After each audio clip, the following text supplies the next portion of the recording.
नमस्कार दोस्तों, स्वागत है आपका द स्टडी है इसके न्यूज इन फोकस प्रोग्राम में। और आज का हमारा टॉपिक है जलालाबाद का नाम अब परशुरामपुरी। सबसे पहले देखते हैं ये विषय चर्चा में क्यों है। उत्तर प्रदेश के शाहजहांपुर जिले में स्थित जलालाबाद कस्बे का नाम अब परशुरामपुरी कर दिया गया है। ये निर्णय मिनिस्ट्री ऑफ होम अफेयर्स द्वारा गृह मंत्री अमित शाह के अनुमोदन के बाद लिया गया है। इस नाम परिवर्तन को एक सांस्कृतिक और धार्मिक दृष्टिकोण से महत्वपूर्ण कदम माना जा रहा है, जिससे स्थानीय पहचान और हिंदू शास्त्रीय परंपरा को सम्मानित किया गया है। Minister of state Jitin Prasad ने इसे मूवमेंट ऑफ प्राइड बताया और स्थानीय लोगों में उत्साह दिखाई दे रहा है। इसी के साथ चलिए देखते हैं कुछ मुख्य बिंदु। यूपी सरकार ने पहले इस बदलाव का प्रस्ताव जनहित में उठाया था। नगर पालिका परिषद ने मार्च 2018 और सितंबर 2023 में सर्वसम्मति से प्रस्ताव पास किया था। फिर डिस्ट्रिक्ट मजिस्ट्रेट धर्मेंद्र प्रताप सिंह ने अप्रैल 2025 में इसे राज्य सरकार को भेजा, जिसने मुख्यमंत्री योगी आदित्यनाथ की मंजूरी के बाद इसे केंद्रीय गृह मंत्रालय को भेजा। मिनिस्ट्री ऑफ होम अफेयर्स ने 27 जून 2025 के प्रस्ताव और 14 अगस्त 2025 की ministry of science and technology की सिफारिश को देखते हुए इस पर नो ऑब्जेक्शन जारी किया और गैजेट नोटिफिकेशन की प्रक्रिया आगे बढ़ा दी। जलालाबाद को भगवान परशुराम यानी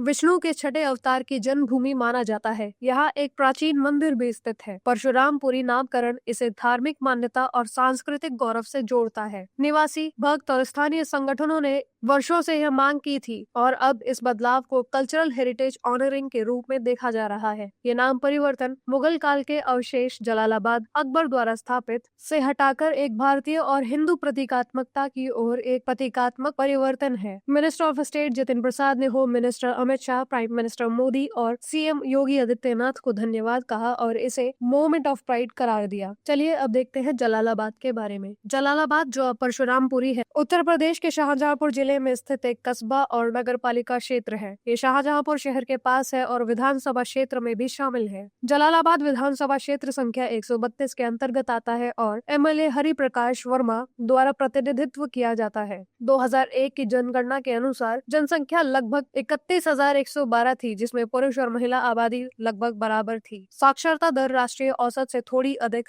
लगभग 60% थी। इस कस्बे को धार्मिक दृष्टि से महत्वपूर्ण माना जाता रहा है, जिसमें भगवान परशुराम की जन्मस्थली होने की मान्यता है। 2022 में इसे आधिकारिक रूप से जन्मस्थली घोषित किया गया था, जिसके बाद मंदिर परिसर में सौंदर्यीकरण और आसपास के तालाब, रास्ता आदि सुधार में काम की योजनाएं भी लागू हुई, जिसमें मुख्यमंत्री संवर्धन योजना के तहत और अमृतसर सरोवर योजना के तहत करोड़ों रुपए स्वीकृत हुए। स्थानीय जनता और भक्तों ने इस निर्णय का स्वागत किया। इसे सांस्कृतिक आजादी और स्थानीय पहचान की वापसी के तौर पर देखा। इसी के साथ चलिए देखते हैं आपका आज का अभ्यास प्रश्न। हाल ही में चर्चा में रहा उत्तर प्रदेश का जलालाबाद कस्बा, जिसका नाम अब परशुरामपुरी कर दिया गया है, के संदर्भ में निम्नलिखित कथनों पर विचार कीजिए। कथन 1, जलालाबाद अब परशुरामपुरी को भगवान परशुराम की जन्मभूमि माना जाता है और यहाँ एक प्राचीन मंदिर स्थित है। कथन 2, नाम परिवर्तन का प्रस्ताव सीधे केंद्र सरकार द्वारा भेजा गया था, बिना राज्य सरकार या नगर पालिका परिषद की किसी अनुशंसा के। नीचे दिए गए कूट का प्रयोग कर सही उत्तर चुनिए।